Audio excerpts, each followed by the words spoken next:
കൊണ്ടുവന്ന ആളാണ് മദീനയിലെ മുനാഫിഖുകളുടെ നേതാവായ അബ്ദുല്ലാഹ് ബിൻ ഉബയ്യ് ബിൻ സലൂൽ എന്ന് പറയുന്ന മനുഷ്യൻ. തീർന്നില്ല അയാളുടെ ക്രൂരത. നബി തങ്ങളുടെ വ്യക്തിത്വത്തെ കളങ്കപ്പെടുത്താൻ അയാൾ ശ്രമിച്ചു. നബി തങ്ങളുടെ വാഹനത്തെ കളിയാക്കി. അൻസ്വാറുകളെയും മുഹാജിറുകളെയും തമ്മിൽ തല്ലിക്കാൻ പലവിധ കുതന്ത്ര ശ്രമങ്ങളും അയാൾ നടത്തി.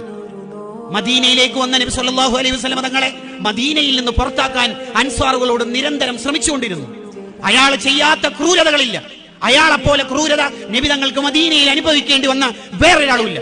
അയാൾ മരണപ്പെട്ടപ്പോൾ മയ്യത്ത് നിസ്കാരത്തിന് വേണ്ടി എണീറ്റ് നിൽക്കുമ്പോൾ ഉമർ റളിയല്ലാഹു അൻഹു തങ്ങളെ തൊട്ടിട്ട് പറഞ്ഞു, ഖദ് നഹാക്കല്ലാഹു റബ്ബുക്, റബ്ബായ അല്ലാഹു തങ്ങളോട് പറ്റില്ലെന്ന് പറഞ്ഞിട്ടില്ലേ? മുനാഫിക്കീങ്ങൾക്ക് ഇസ്തഗ്ഫർത ലഹും ഔ ലം തസ്തഗ്ഫിർ, എത്ര പൊറുക്കലിനെ തേടിയാലും 70 തവണ പൊറുക്കലിനെ തേടിയാലും അവർക്ക് പുറത്തു കൊടുക്കൂല എന്ന് പറഞ്ഞിട്ടില്ലേ നബിയെ? അത് 70 തവണ പൊറുക്കലിനെ തേടിയാലും പൊറുക്കൂല എന്നാണ് പറഞ്ഞത്. ഒരു 71 തവണ പൊറുക്കലിനെ തേടി നോക്കാം, അപ്പൊ രക്ഷപ്പെട്ടാലോ. ഇതാണ് നമ്മുടെ കരുണയുടെ നബി മുഹമ്മദുർ റസൂലുള്ളാഹ്.